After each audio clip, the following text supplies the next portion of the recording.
In 2007, on September the 14th, a boy named Andrew Gosden vanished into thin air after exiting King's Cross train station in London. He was an intelligent boy with a high IQ, and he was surrounded by a loving family environment. He was to be believed to go on to pass his GCSEs and go to the best universities in the UK just because of how clever he was. His dad was in absolute awe of his capabilities.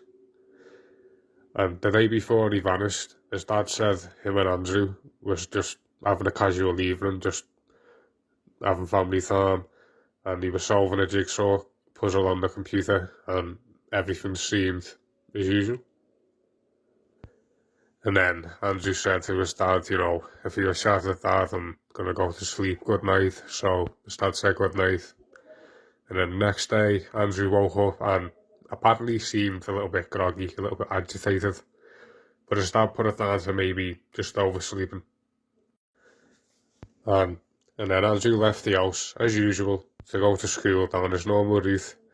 He walked through Westfield Park in the suburbs of his hometown, Doncaster, and he was seen by a vicar, aka a family friend, who was a friend of the family's, and he also has a key to the Gosden's house, and I think that just, shows how much he trusts him and stuff. And then he said he's seen Andrew sitting on a park bench, alone in the park, as he was driving past the park, and this was roughly between 8 and 8:15am, and at around 25 past, give or take, Andrew goes back home, and then once he's back home, he puts his clothes in the washing machine, and then he heads off to an ATM and withdraws £200, and then he's seen on a neighbour's CCTV following the route to Doncaster train station. He also took his keys, his wallet, a satchel bag with band imprint stitches, and he had his PSP with him, but he left the charger, and then he also left his £100 birthday money that he got off family. He left that at home, and the t-shirt he was wearing was a Slipknot t-shirt, one of his favourite bands. Anyway, let me get back to the story. So, an eyewitness, a woman who was sitting near Andrew, said that he was just basically glued to his PSP. He was in the zone, his eyes were on the screen, he was just playing that the whole way. Just seemed like what a normal boy would do. And then, once he arrives at King's Cross, he gets off the train and he's seen on CCTV exiting, and that's the last confirmed sighting of him ever. Now, let's get to the theories.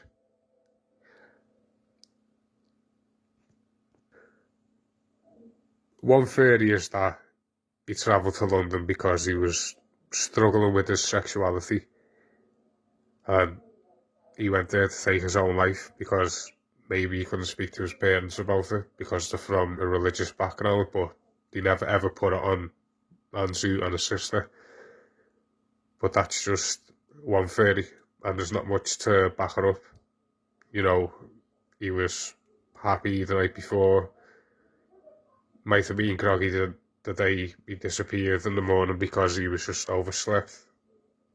And because he overslept and he was groggy, people put this with the suicide theory. He might have been up all night the day before contemplating whether to do it or not, and it's made him groggy in the morning.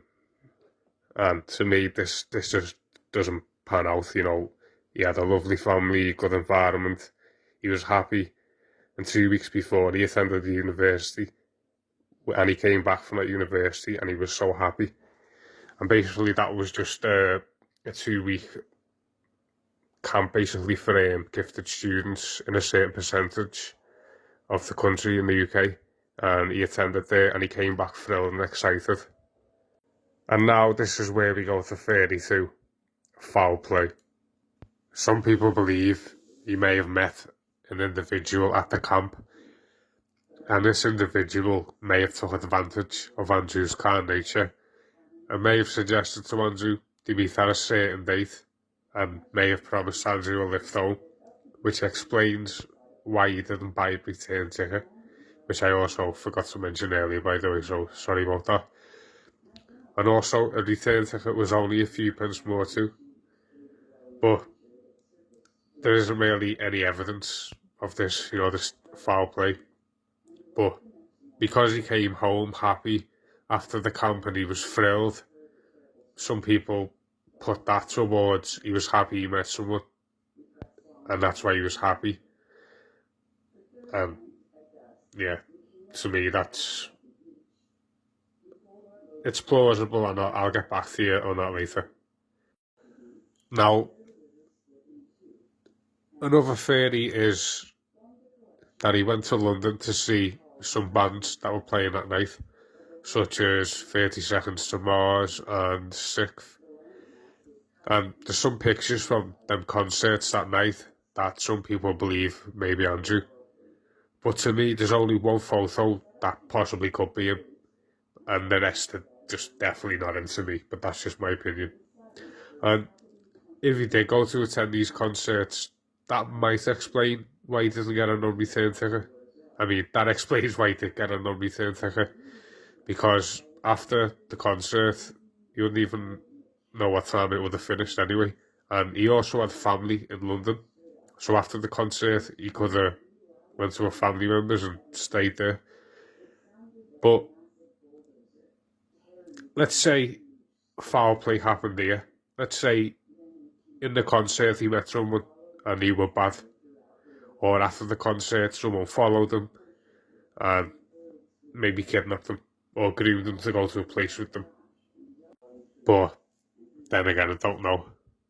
Or maybe he's been robbed in London and it's ended badly, but there's no evidence for this unless someone has got rid of the evidence. Now, let's go back to foul play. Maybe he was groomed via his PSP, but the police did ask Sony to check the serial number, and there was no sign of an online account or the internet access on it. Yeah, there was no internet access on it, but some people claim that you can go on the internet on a PSP without having to sign up, but I haven't seen no videos of that myself or not online, so I can't really agree with that, but you never know. The police also searched library computers as well as his sister's computers. Well, a laptop. It's still a computer, but you get what I mean. And he checked theirs, and there was no sign of any trace that he'd been speaking to anybody on that. And his sister said that he rarely used it and barely took interest in it. And yeah, and a few weeks or so before he vanished, he did start walking home, and this is why people believe it could be foul play too. Maybe he could have been meeting someone in secret, and he lost his phone too, and he didn't want a new one when he was asked by his parents. He said he wanted an Xbox instead. But what if he didn't lose it, and he kept it secretly, communicating with someone, possibly from the camp he attended, and he also kept a secret stamp collection, and his dad didn't know about this, so who's to say he never hit a phone? There's been many sightings all over the UK, Shrewsbury, Birkenhead. There's a lot of other locations, but I can't think of the top of my head, but I'll put them up on the screen so you can see. But they're not really credible, Police barely followed up with any of them, and if they did, it was weeks later. And the police were just downright bad in this investigation. At the start of it, they were putting all the focus on the parents, thinking they had something to do with it. And then a few weeks later, that's when they stopped being horrible to the parents and actually put effort in and got the CCTV. But also, because they took so long in getting that CCTV, a lot of CCTV around London at that time, the files would record over. So there's definitely, recordings of him somewhere in London after leaving the station. Because of the police's incompetence, we'll never see that. Unless it's on old hard drives waiting to be brought to the light, but I don't know. Another thing I forgot to mention earlier is in Leominster, a man knocked on a station called the Enterprise Way Police Station, and it's in Leominster, as I just said, and he claimed to have information on Andrew, but by the time someone come down, the man was gone. And then, I don't know if it was a few months later, or a year later, or I'm not sure how long ago it was after, but the BBC received a letter of someone claiming to be that man, and he said that he had seen Andrew in Shrewsbury or something. And then another report of a conversation online that a man was asking for rent and he needed £200 as his partner left him and he didn't have a bank account. And he also said he left home when he was 14 because, quote, he just felt like it. And his nickname, well, his username was Andy Roo, and that's the same name that Andrew was given, a nickname that his family called him. And this was followed up, but because the site changed scripts, he changed from like Java to something else, as Dad said, and he lost a lot of data. So they couldn't really, find that user. So it was just a dead end and it got nowhere.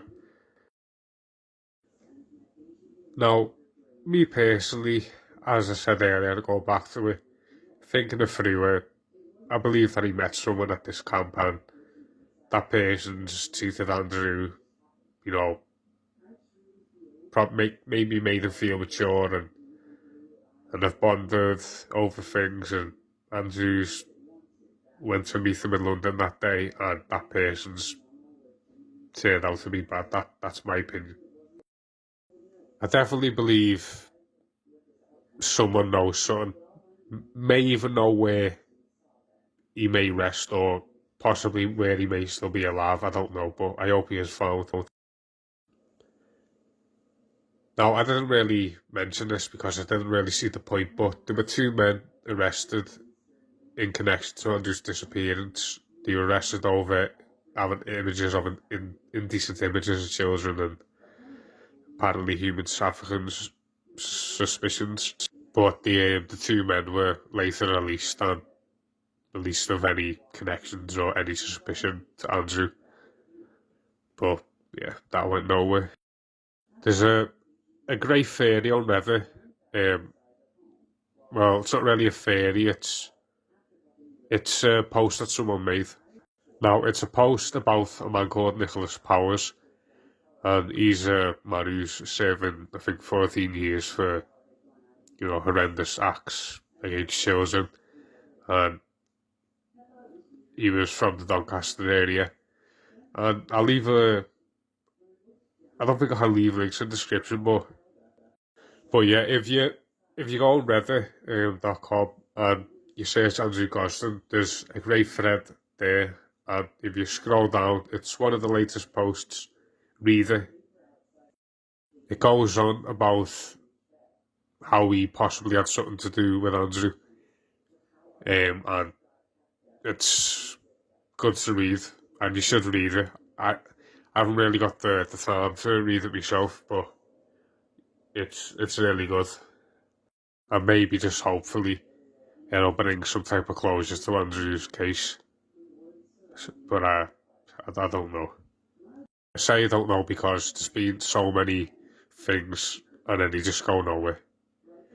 But Andrew, if you're still alive and you see this video, just know that your family love you and they miss you dearly, and they want you to come home. And there's a lot of people who have you in their hearts every single day, and that's including me.